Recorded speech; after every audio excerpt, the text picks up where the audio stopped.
안녕하십니까, 쇼킹 부동산입니다. 부동산 투자자한테 인플레이션은 독약과 같습니다. 그 이유는 급격한 긴축을 부르기 때문이죠. 이 급격한 긴축 과정에서 과도한 부채가 늘 예외 없이 문제가 된다 말씀을 드렸습니다. 그런데 지금 안 좋은 조짐들이 동시에 쏟아지고 있습니다. 영상 전에 구독으로 부자 되시기 바랍니다. 어제 한국은행에서 수입물가 지수를 발표했습니다. 수입물가 지수가 전월 대비해서 4.1% 상승한 것으로 나타났습니다. 11월달, 12월달 전월 대비해서 마이너스로 들어가면서 이거 좀 공급 측의 물가 상승 압력이 좀 약해지나 싶었는데 1월달에 다시 급등을 해버렸다는 거죠. 이게 지금 전월 대비로 비교하니까 얼마나 높은 상승인지 잘 감이 안 오시죠.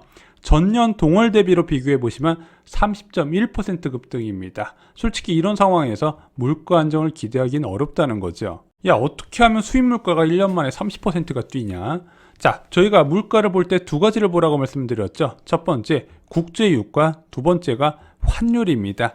그런데 1년 전과 대비해서 비교해 봤을 때 이 가파른 그래프 보이시죠?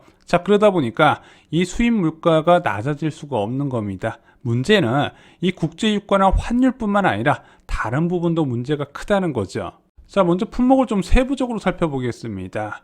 수입 물가지수 용도별 분류 등락률을 보면은요, 원재료 같은 경우는 8.2% 전월 대비 상승한 것으로 나타났습니다. 뭐가 많이 올라갔다는 봤더니 광산품이 9%나 올라갔어요, 전월 대비해서. 그리고 중간재에서는요, 1차 금속이 4.3%, 한 달 만에 4.3% 오른 겁니다. 그리고 이것을 전년 동월 대비로 비교해 봤더니 원재료는 57% 급등, 중간재는 26.4% 급등이라는 거죠. 현재 유가에만 포커스가 맞춰져 있지만 다른 원자재 상황이 심상치가 않다는 겁니다. 먼저 식량 원자재 상황 보겠습니다. 밀가루 가격 지속적으로 상승세가 이어지면서 2012년 이후에 최고치를 기록하고 있는데 지금 이거 어디까지 올라갈지 예상이 안 되고 있는 부분이에요. 대두 가격 최근에 급등한 모습 나타나고 있죠. 이게 식량 원자재 가격이 2011년 말쯤에 한번 꼬꾸라졌어요. 꼬꾸라져서 좀 안정되라 했는데 다시 지금 옥수수 가격과 더불어서 V자 반등을 하고 있다는 부분이죠. 그러다 보니까 세계 식량 가격 지수가 사상 최고치를 계속 갱신을 하고 있습니다. 설탕 외 모든 품목이 급등을 하고 있대요. 그런데 식량 원자재는 좀 여러분들 신경 쓰실 필요가 있어요. 왜냐면 이 식량 원자재는요, 가공식품 인상을 부르고요, 외식 서비스 요금 인상까지 같이 부르는데 지금 대한민국이 외식 물가가 12년 만에 가장 높은 수치잖아요. 이게 계속 이어질 가능성이 있다는 겁니다. 이 식량 원자재 가격은요, 근원 물가를 올리는 원인이 돼요. 금속 원자재 상황도 심상치가 않습니다. 알루미늄 가격이요, 사상 최고치를 띄웠어요.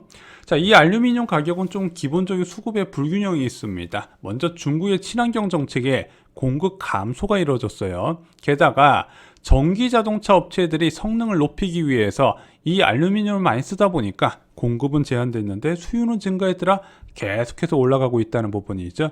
또한 구리 선물 가격도 사상 최고치를 찍고 있습니다. 지금 그러다 보니까 어떤 얘기까지 나온다? 구리 재고가 없다는 얘기가 나오고 있어요. 당연히 에너지 원자재는 말할 필요도 없습니다. 천연가스 요금하고요, 석탄 요금 계속해서 급등세죠. 지금 안 오른 원자재가 없습니다. 모든 원자재가 다 쇼티지가 나고 있어요. 근데 이런 원자재 부족 상황이요, 워낙 복합적인 요인들이 겹쳐서 단기간 내에 해결되기 어려워 보여요. 정치적인 부분까지 같이 지금 맞물려 있는 겁니다. 왜냐면 각국에서 친환경 정책으로 전환하면서 원자재 생산 증가에 악영향을 미쳐요. 이게 친환경 정책이 단순하게 정부의 정책에만 미치는 게 아니라 금융적인 측면에서도 많은 영향을 주거든요. 한마디로 이런 원자재 생산 업체에 자금이 많이 안 들어가고 있는 상황이다, 이렇게 받아들이시면 됩니다. 또 하나, 경기 부양책 및 부동산 경기 과열로 원자재 수요가 급증을 하고 있어요. 그러다 보니까 우리 친환경 정책으로 전환할 것이다. 그러다 보니까 그에 관련된 원자재가 쇼티지가 나기 시작한다는 거죠. 게다가 각국에서 저금리 정책을 사용하다 보니까 부동산 경기가 빠르게 올라가고 있고 공급 증가로 이어지고 있습니다. 그래서 구리 가격 같은 것도 같이 급등 중인 거예요. 결국에는 주요국의 강한 경기 회복까지 겹쳐지면서 전체 품목에 쇼티지가 발생하고 있더라. 그러면은 이 정도로 심각한 지금 원자재 급등 상황과 그에 따른 인플레이션 언제 끝날까요? 저희가 말씀드렸죠. 강한 긴축에 올 수밖에 없을 것이고 강한 긴축 이후에는 금융위기가 동반되더라 그때 풀릴 것이라고 말씀을 드렸습니다. 그래서 한번 찾아온 인플레이션이 대단히 위험한 거예요.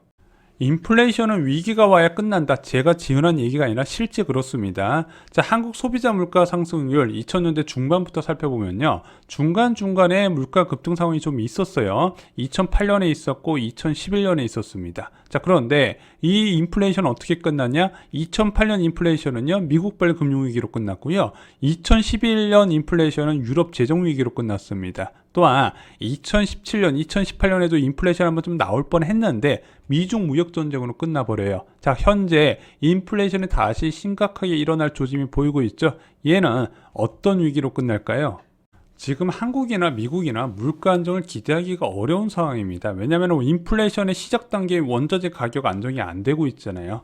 원자재 가격 오르니까 가공식품 가격 올라가고 이것이 공산품 가격 인상 품목에 반영이 됩니다. 그리고 이 가공식품을 사용하는 식당 요금이 올라갈 수밖에 없는 구조예요. 그럼 서비스 요금 올라가잖아요. 이 두 개는 근원 물가고요. 이 원자재 가격 하락한다고 해도 떨어지지 않는 특성이 있습니다. 또한 시간이 갈수록 상승폭이 더욱더 물가 품목에서 확대되는 부분이죠. 그럼 전반적인 물가 상승 부분은 임금 인상으로 이어질 것이고 다시 이것은 기업들의 생산 비용 상승, 제품 가격 인상, 자, 이런 악순환이 반복이 된다는 거죠. 모든 공산품, 서비스 품목에서 이런 상황이 동시에 일어나고 있다는 겁니다. 자, 결국 한국은행이 이런 상황을 인식하고 물가 전망 수정을 예고했죠. 바로 BOK 이슈노트에서 금년 중 소비자 물가 상승률의 지난해 수준을 상당폭 상회할 것으로 예상한다고 전망을 바꿨습니다. 자, 작년에 물가 상승률이 2.5%로 한국은행의 물가 안정 목표치를 한참 초과했는데 이번엔 그거보다 더 높아질 수 있더라. 언론에서는 3% 전망으로 수정할 가능성도 이야기를 하고 있습니다. 재밌는 게 작년 11월에 물가 상승률 전망이 올해 2.0%였어요. 자, 물론 이렇게 생각하실 수 있습니다. 야, 인플레이션은 부채의 부담을 축소시켜. 예를 들어 내가 한 달에 100만 원을 버는데 빚이 1억이야. 그런데 인플레이션이 발생해서 내 소득이 110, 120이 됐어. 그러면은 이 원금 상환 부담이 줄어들잖아. 이렇게 말씀하시는 분도 있는데, 자, 이게 원금만 봐서 그래요. 자, 인플레이션이 부채의 부담을 줄이려면요, 금리가 고정이 돼야 됩니다. 자, 그런데 지금 대한민국의 부채 증가 대부분은 부동산 관련 대출이고요. 이 부동산 관련 대출은 변동금리가 절대 다수를 차지합니다. 고정금리라고 했던 것도 대부분 5년 변동금리 적용이기 때문에 실질적으로 다 변동금리로 봐야 돼요. 자, 또 이렇게 주장하시는 분도 있습니다. 야, 인플레이션은 화폐의 구매력을 떨어뜨린다. 그래서 같은 돈으로 살 수 있는 범위가 줄어들지 않냐? 그러면은 이 화폐 가치가 떨어지는 것이고 화폐 가치가 떨어지기 전에 집을 얼른 사야 된다. 이런 주장 많이 들어보셨을 겁니다. 자, 그런데 화폐는요, 이런 구매 기능이기 이전에 자산으로서의 기능이 있습니다. 바로 대부를 통해서 이자를 받는 기능이죠. 그런데 대부를 통해서 이자를 많이 받게 되면은 돈의 가치가 올라가게 됩니다. 우리는 그것을 금리라고 부르죠. 자, 인플레이션은요, 이 화폐의 자산의 가치, 금리를 끌어올리는 역할을 하게 됩니다. 그러면 부동산에 있던 자금이 바로 예금으로 옮겨가는 머니 무브가 일어나게 된다는 거죠. 자, 이번에 부동산 가격이 왜 많이 급등했을까요? 바로 예금 기능에 대한 불신이 가장 크게 있었다는 부분인데 그것이 바로 역전이 될 수 있다는 겁니다. 자, 그런데 지금 골드만삭스 전망대로 딱딱 맞아떨어지고 있습니다. 자, 골드만삭스가 2월 4일날 보고서를 발간했는데 이때 올해 한국 물가 상승률을 3%로 봤어요. 그리고 올해 기준금리가 1.75%, 2024년 상반기에 한국 기준금리가 2.5%까지 올라갈 것으로 봤습니다. 자, 대한민국이 0.5% 기준금리 상황에서 부동산 매매 가격과 전세 가격이 형성됐고 1.25%에서 조정을 받고 있는데 여기서 2.5%까지 올라갈 수 있다는 거죠. 이것은 부동산 시장의 대변화를 의미합니다. 자, 이제 지난 8년간 부동산 공식은 잊으셔야 됩니다. 물론 자산 가격이 장기 하락하는 건 솔직히 일어나기 힘든 거 잘 알고 있습니다. 왜냐? 시간이 갈수록 경제는 성장하고 경제의 성장할수록 통화량은 늘어나면서 잠재 성장률은 낮아지고 저금리가 고착화가 됩니다. 그러면 당연히 시중의 유동성은 자산 시장으로 몰릴 수밖에 없는 구조예요. 자, 그런데 그 힘든 일이 이제부터 2년 넘게 일어날 수 있다는 부분입니다. 우리가 모두 다 장기적으로 저물가와 저금리를 생각하고 자산에 과도하게 투자했는데 그 반대 현상이 일어난다는 거죠. 자, 물론 이런 긴축적인 흐름 언젠간 꺾일 겁니다. 이런 흐름, 긴축적인 흐름이 바뀌게 되면 제가 여러분들께 제일 먼저 말씀을 드리고 기회를 잡을 수 있도록 도와드리겠습니다. 자, 집값이 크게 하락한다면 어떻게 해야 될까요? 저는 무주택자든 1주택자든 적극적으로 기회를 잡아야 된다고 생각을 합니다. 자, 그 기회 아파트 교과서로 대비해서 잡으시기 바랍니다. 지금은 책 한 권이 인생을 바꾸는 시기라고 생각합니다. 이상으로 영상 마치겠습니다. 좋아요, 구독, 공유 꼭 부탁드립니다. 감사합니다.